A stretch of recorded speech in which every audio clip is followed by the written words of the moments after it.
Assalamualaikum warahmatullahi wabarakatuh. Salam sejahtera untuk kita semua. Pertama-tama saya ucapkan terlebih dahulu selamat Hari Raya Idul Fitri. Minal aidin wal faizin, mohon maaf lahir dan batin. Kita bertemu kembali dalam perkuliahan biokimia. Kali ini kita akan membahas mengenai materi fotosintesis. Fotosintesis itu merupakan proses yang terjadi pada tanaman untuk merubah unsur karbon dioksida, kemudian air, menjadi makanan, menjadi karbohidrat dan oksigen. Ya, jadi proses ini merupakan proses pembentukan, sehingga dia disebut sebagai anabolisme.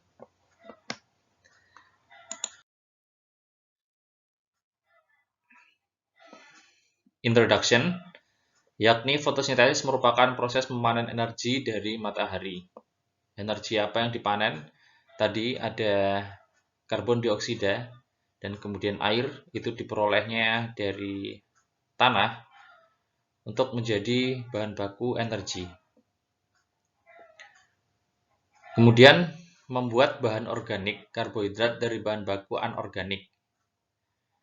Bahan organik yaitu karbohidrat sebagai cadangan makanan itu diperoleh dari fotosintesis berbahan baku karbon dioksida dan air tadi. Proses fotosintesis juga menghasilkan produk samping berupa oksigen yang kita nikmati ketika pada siang hari berada di bawah pohon, akan kita merasa teduh dan segar karena banyak oksigen di situ. Fotosintesis ini terjadi pada tumbuhan dan juga bakteri, beberapa jenis bakteri yang memiliki sel fotosintesis. Pada tumbuhan terjadi pada organel sel yang disebut dengan kloroplas. Sel tumbuhan seperti ini bentuknya, di mana fotosintesis itu terjadi pada yang saya bulat lingkari merah ini, yaitu pada kloroplas.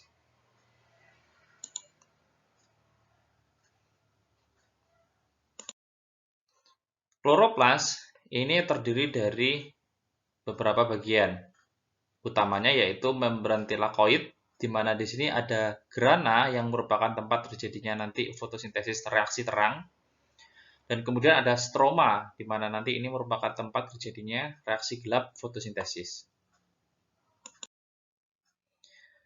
Tahap-tahap fotosintesis terdiri dari dua tahap, yakni yang pertama yaitu reaksi terang, yaitu untuk memperoleh ATP, adenosin trifosfat atau energi dari matahari. Kemudian ada juga reaksi gelap, di mana di sini berfungsi untuk memperoleh glukosa dari bahan baku CO2. Reaksi terang atau disebut juga dengan fosforilasi fotosintesis merupakan reaksi dengan bahan baku yaitu air, cahaya matahari, NADP+, dan ADP. Light atau cahaya matahari diperoleh dari matahari. Kemudian di sini yang ditransfer ialah energi fotonnya. Fungsinya yaitu untuk memindahkan elektron dari sumber air tadi. Air menghasilkan elektron, di mana elektronnya ini dipindahkan oleh energi foton matahari ke NADP+, ya, sehingga dia membentuk NADPH. Efeknya, proton ini nanti akan terdorong untuk melintasi membran. Proton ini kemudian dipakai oleh enzim ATP sintetase untuk membentuk ATP.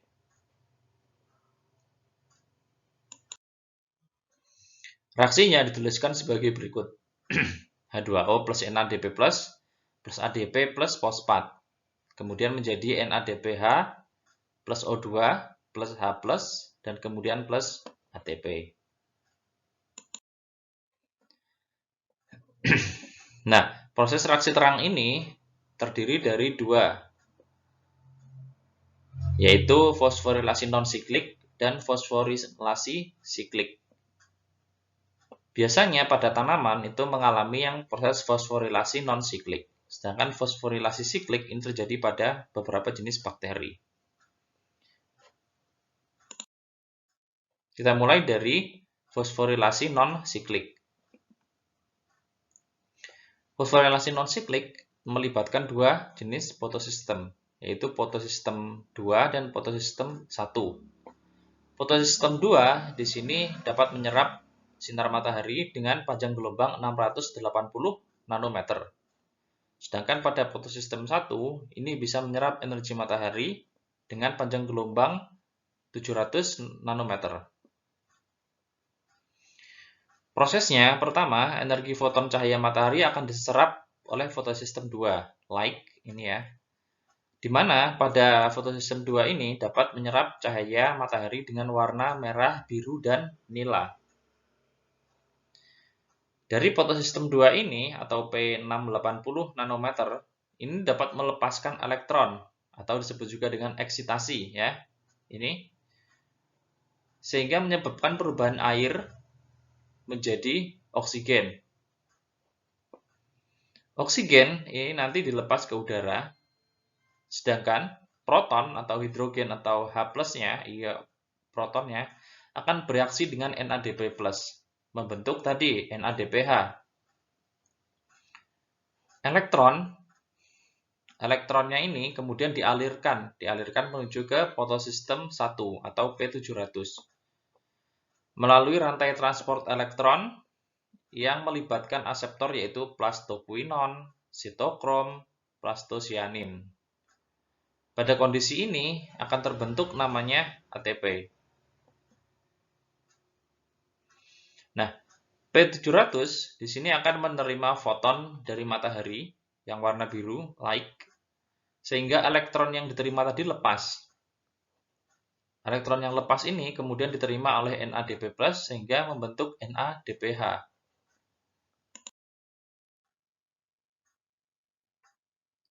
Fosforilasi non-siklik ini tidak berputar atau bersiklus. Sedangkan kalau fosforilasi siklik, di sini sifatnya dia bersiklus. Terjadi pada bakteri ungu misalkan, contohnya di sini yaitu Rhodobacter spiroides. Di mana di sini perbedaannya dengan fotosistem fosforilasi non-siklik, bahwa pada fosforilasi siklik ini hanya memiliki satu jenis fotosistem, yaitu fotosistem 1 atau P700 yang mampu menyerap cahaya matahari pada panjang gelombang 700 nanometer. Siklusnya seperti ini.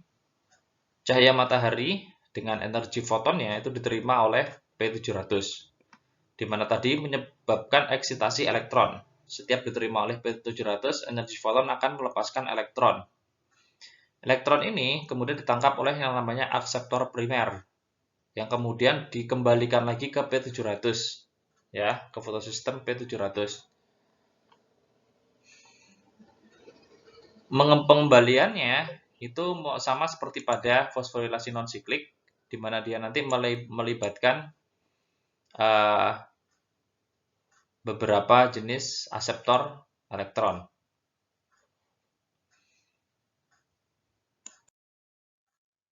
Nah, perbedaannya seperti ini. Pada siklik, jenis klorofil yang berperan itu hanya P700 atau fotosistem 1 saja. Pada non-siklik, fosforilasi non-siklik itu melibatkan dua jenis fotosistem, yaitu fotosistem 2 P680 dan fotosistem P700. Jenis fotosistemnya ada fotosistem 1 pada transiklik dan fotosistem 1 dan 2 pada non-siklik. Produk yang dihasilkan jika pada siklik tadi hanya menghasilkan ATP, kemudian pada non-siklik dia menghasilkan NADPH, ATP, dan CO2. Prosesnya pada siklik itu tadi melalui P700, kemudian ke sistem transport elektron, dan kemudian kembali lagi ke P700. Pada non-siklik itu dari P680 kemudian ke sistem transport elektron, kemudian ke P700 dan tidak kembali lagi ke P680. Klorofil bentuknya seperti ini, merupakan pigmen dengan ada ion magnesium di sini untuk mengikat oksigen. Bentuknya seperti ini. Ada klorofil A dan ada bagian klorofil B. Pada klorofil B ini ditemukan ini pada bakterioklorofil. Kemudian ada ikatan jenuh pada bakterioklorofil.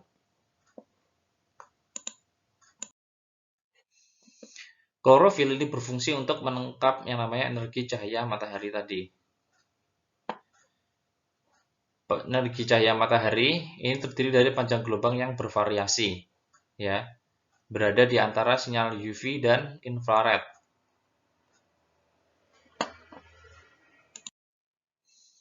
Kemudian selain ada reaksi terang, kemudian dilanjutkan dengan yang namanya reaksi gelap, di mana pada reaksi gelap ini merupakan proses reduksi karbon dioksida menjadi glukosa. Reaksi gelap apa? Proses reduksi karbon dioksida menjadi glukosa. Kalau reaksi terang tadi apa? Proses memanen energi matahari dari foton. Nah, kemudian digambarkan reaksinya sebagai berikut. CO2 plus NADPH plus H plus ATP yang diperoleh tadi dari reaksi terang menjadi glukosa plus NADP plus ADP plus 1 gugus fosfat. Reaksi gelap merupakan reaksi yang siklik seperti ini. Dari ribulosa bifosfat, kemudian sampai membentuk glukosa, dan kemudian kembali lagi menjadi ribulosa bifosfat.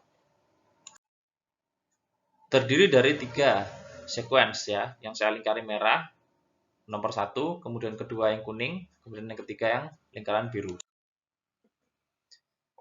Tahap pertama disebut dengan fiksasi karbon, di mana di sini 6 molekul karbon dioksida atau CO2 dari udara masuk. Dia berikatan dengan menggunakan 6 ribulosa bifosfat, 615 ribulosa bifosfat. Dengan katalis, di sini tidak saya gambarkan, yang disebut dengan enzim Rubisco, membentuk 6 senyawa C6 yang sifatnya labil, yang kemudian pecah menjadi 12 molekul senyawa 3 asam fosfogliserat, ya. 3 fosfogliserat sebanyak 12 molekul.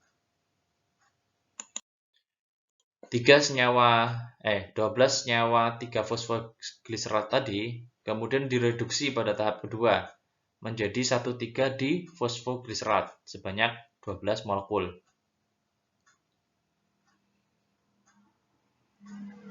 Dengan bantuan ATP, ion NADPH ini akan melepaskan ion H+ menjadi NADP+, di mana ini berfungsi untuk mereduksi 1,3 difosfogliserat menjadi gliseraldehyde 3-fosfat. Di sini ya. Jadi di sini ada 2 proses dari fosfogliserat menjadi 1,3 difosfogliserat kemudian menjadi gliseraldehyde 3-fosfat. Nah, dari sini gliseraldehyde 3-fosfat 2 molekulnya itu akan disintesis untuk menjadi 1 molekul glukosa yang memiliki 6 karbon. Nah, kemudian 10-nya itu akan menuju ke tahap regenerasi untuk menjadi ribulosa bifosfat kembali. 10 molekul tadi dari gliseraldehyde 3-fosfat disintesis dengan menggunakan ATP menjadi ribulosa bifosfat dan menghasilkan ADP. Ya, sekian penjelasan saya mengenai fotosintesis. Apabila ada pertanyaan silakan didiskusikan di Google Classroom maupun di grup WhatsApp. Ya, silakan selanjutnya untuk mengerjakan kuis yang saya buat, linknya akan saya taruh di grup WhatsApp dan Google Classroom. Terima kasih. Assalamualaikum warahmatullahi wabarakatuh.